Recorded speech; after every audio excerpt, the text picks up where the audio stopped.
In my previous segment, I talked about Doctor Who and the era of woke television, educational TV kind of going away, and I hope that's the case. And I think we might be seeing it here now with the Joker. This guy, Bob Chipman, he's the movie Bob, tweeted, "That face when you have 11 Oscar nominations, more than any other film nominated, but you're still going to spend the night screaming into your Xbox because girls don't want nice guys." I'm just pulling up his tweet because he's pointing out the Joker Oscar nominations, because the Joker is leading the pack. An epic movie. But here's the important point. There's a couple things here. The Joker was subjected to a relentless smear campaign by the media trying to claim it was propaganda for incels and the far right and all this other nonsense. Nobody bought it. They went to see this movie. It was an epic movie. It is leading the pack. It is being rewarded. And people saw it and they understood what it was. It was a great character-driven movie. I love that ending scene when he tells the final joke. Man, that is a great movie. I'm so excited to see they're winning. And now we're seeing like the new Ghostbusters film. We're seeing these people learn. And we saw what Star Wars tried to do with The Rise of Skywalker, and these woke far leftists are screeching, saying, stop giving in to these toxic fans. Oh, too bad. What's happening right now with Star Wars? The fans of Kyle and Ren, who wanted like the Reylo people, are like sending threats. So that's the new fan base you courted. But here's the thing. It's not just about woke outrage. It's about a new era of movies. They're coming back to their senses. Hopefully they stop what they're doing to Doctor Who. Hopefully they stop doing what they're doing to Star Trek and these other franchises, and they realize you got to be there for your fans. They're not bigots and far right. You're listening to the insane people, but also are Joker's 11 Oscar nominations a turning point for comic book movies? Not only are we at a point now where the media smear campaign failed, but an actual question is arising where superhero movies might actually be entering this era of high-quality cinema. Remember when Scorsese, I think it was Scorsese, said that, superhero films are not cinema? Say it to Joker. I disagree. You're wrong. You can't do it. Joker was incredible. Incredible. Not big action movie. It was a character-driven, enthralling piece. I was glued to my seat watching this like, wow, man, I love it. And they're going to do more of these. We're seeing the superhero genre grow up and become something bigger. You know, he said something like, it was a theme park. Yes, so what's wrong with a theme park? I was watching Winter Soldier the other day and I'm like, nah, man, these movies are good. They balance action, suspense with an interesting story. And the Joker takes the cake. Not only is the woke outrage failing, but the movies are actually getting industry accolades, awards. This is the biggest failure of the woke manipulation campaign we have ever seen. And so I'm both equally happy to see that good movies will continue to be made, that the media smears won't work, and that the industry is accepting you will make money when you do films like this. Stop pandering to the outrage weird cultists and start making delicious ice cream again. You see, the analogy I often use is ice cream. Imagine going to an ice cream shop, and inside you notice a bunch of people have broccoli hats on. And you're like, well, that's a weird thing I've never seen before. And they say, we've put broccoli in all of our ice cream because ice cream is bad for you, bigot.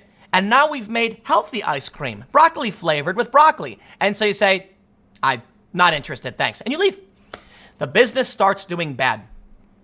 And eventually the business owner has to realize either nobody wants to buy your stupid cultist far left propaganda, and you can make a new product like chocolate. People like chocolate, or you can go to business.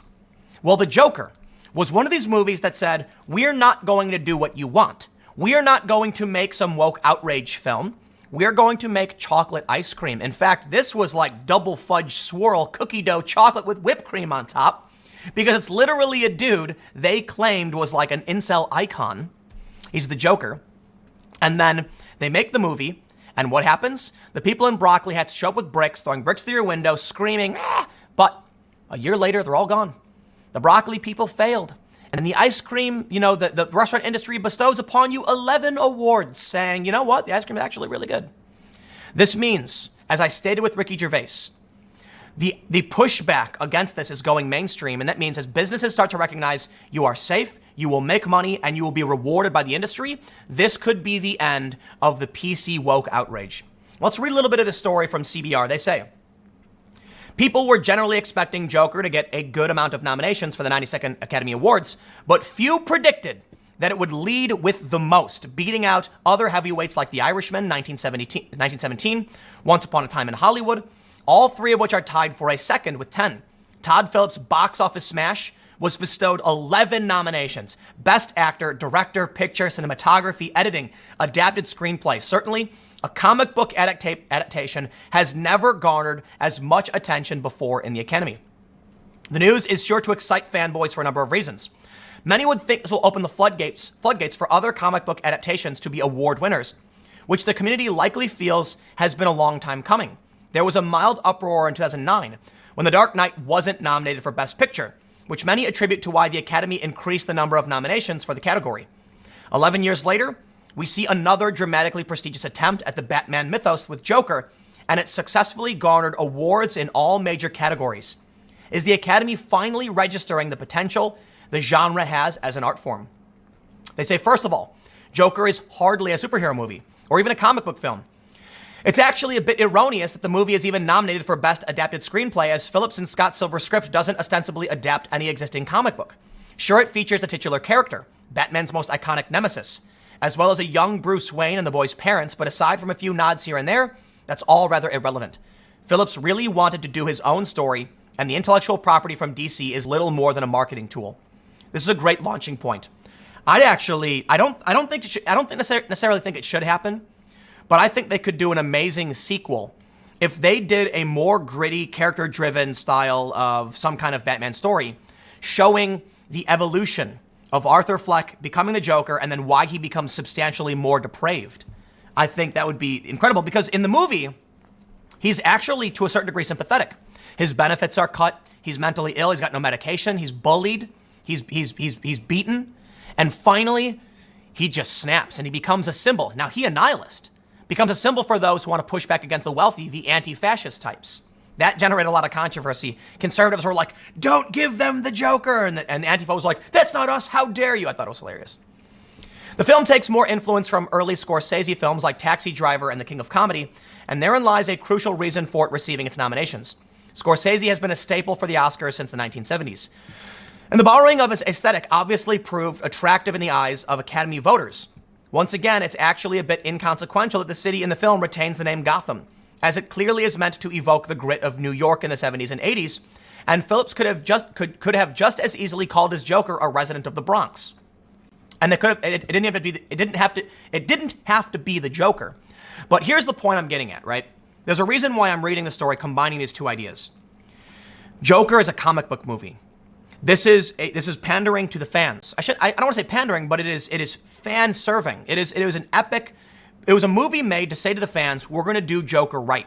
We're going to do it in a way that's not only going to make you feel good, we're going to make the industry cheer. And it's one of the reasons I think the woke outrage targeted it.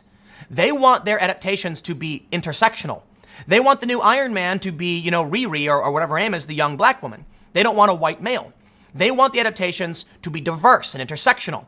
And what did they do? They made a white male comic book movie for the fans.